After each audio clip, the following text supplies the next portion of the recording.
interior walls and ceilings will need at least some preparation before you get onto the really exciting bit of bringing your colour scheme to life. It's worth spending a bit of extra time and care over this, as you'll get a much more professional finish and your painting and decorating will last much longer. For more information, check out our How to Prepare Interior Woodwork for Decorating film.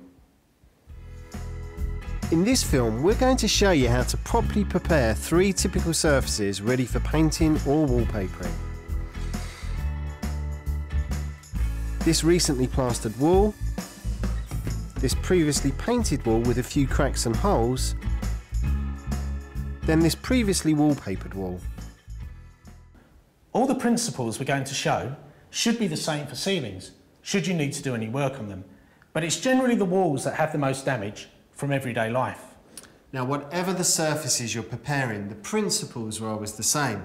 They need to be dry, free from grease and dust, any holes or cracks, flaky plaster, peeling paint or bits of wallpaper. If you can, take as much as possible out of the room and move all furniture to the middle of the room and cover with dust sheets. Protect the floor work area with cloth sheets just in case any water gets spilt. If you use plastic on the floor, it could get slippery.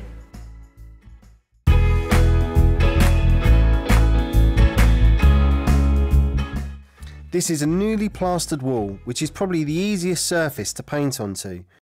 You just need to prime with a special priming paint to create the best surface.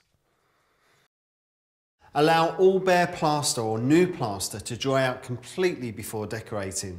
You can tell when it's dry when any dark patches shrink away or it turns this light pink or grey colour.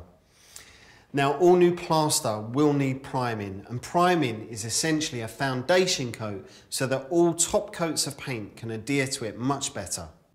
If you don't prime the plaster with sealer, the plaster will soak up paint like a sponge, so you'll waste a lot and end up doing more coats than you need to. Top tip, alternatively, you could prime the wall with watered down emulsion, 2 parts paint to 1 part water. This also seals the plaster, making it less sponge-like, so the next coats stick onto the surface better and the finish is longer lasting.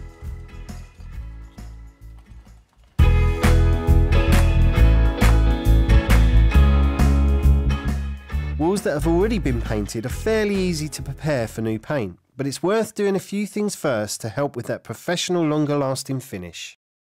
First off, we need to fill these cracks and holes. It's worth just quickly washing the area you're working on first, as if there's any dust or grease in the gouge, the filler may not bind to the wall or ceiling properly. Even if you're planning on wallpapering, it's worth filling holes, as if it's big enough the paper may indent into the hole. Make sure you have some wall filler and work it into the crack or hole with a flexible scraper like so. Allow any patched areas to dry thoroughly. Check the packet to see how long it will take, then smooth down with a fine sandpaper. When sanding, protect yourself with a dust mask and make sure there's good ventilation in the room. Top tip, take a piece of sandpaper and fold it like this. This means that when you're sanding down, the paper won't slip out of your hands because you'll get a grip on the grain. Alternatively, you could wrap it around an old piece of wood, which will give you the same grip. Once you're happy with any areas you've filled and sanded, use a new piece of the same sandpaper and lightly sand all the walls and ceiling. You're not doing this to remove any of the surface, it's just to give it texture so the paint has a better surface to bind to. This is called creating a key, another thing to help with that professional finish. But this is also a good time to sand off any peeling paint if you have any. One more thing you need to do is to give the area a wash to remove any grease, crayon or grubby finger marks. To cut through most dirt and grease, it's best to use sugar soap. It's not actually made of sugar, but it is slightly acidic, which is why it's always best to wear protective gloves, as it can irritate the skin. It comes in packets you mix with water or sprays like this. You could also use warm water and detergent. Once you've washed it down with sugar soap, Always give the surface a final rinse with plain water. Leave it to dry thoroughly and then you're ready to paint.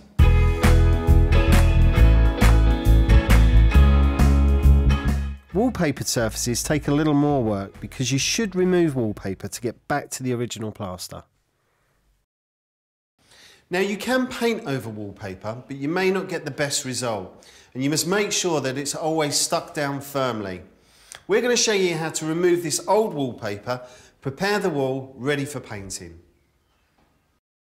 Now score the paper with a stripping knife like this, or you could use an orbital scorer. Don't press too hard as you don't want to damage the plaster behind the paper.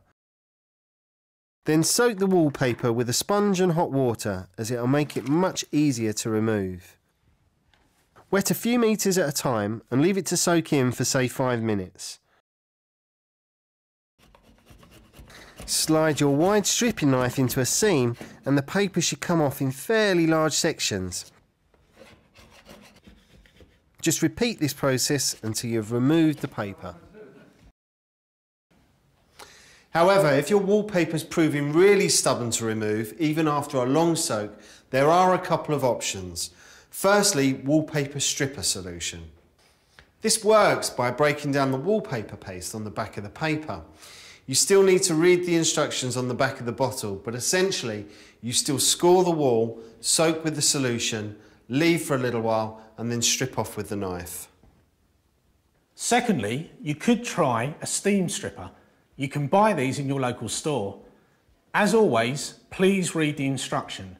But the way it works, you fill this tank with water, and when it's plugged in and switched on, it acts like a kettle, heats up the water, pushes steam through the pipe, and the steam comes out the pad at this end.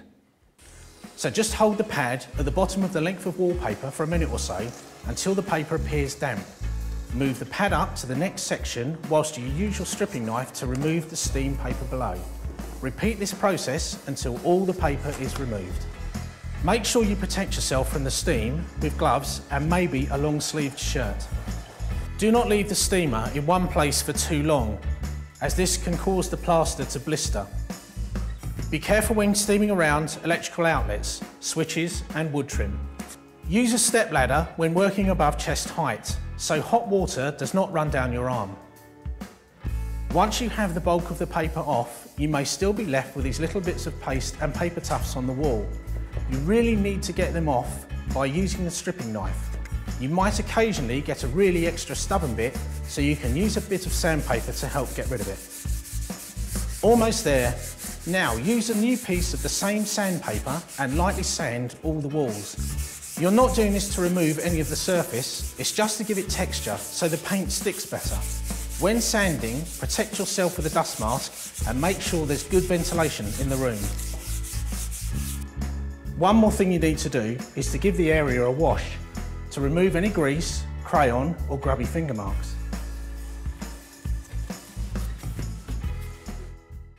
So now your walls are all prepared and ready to paint.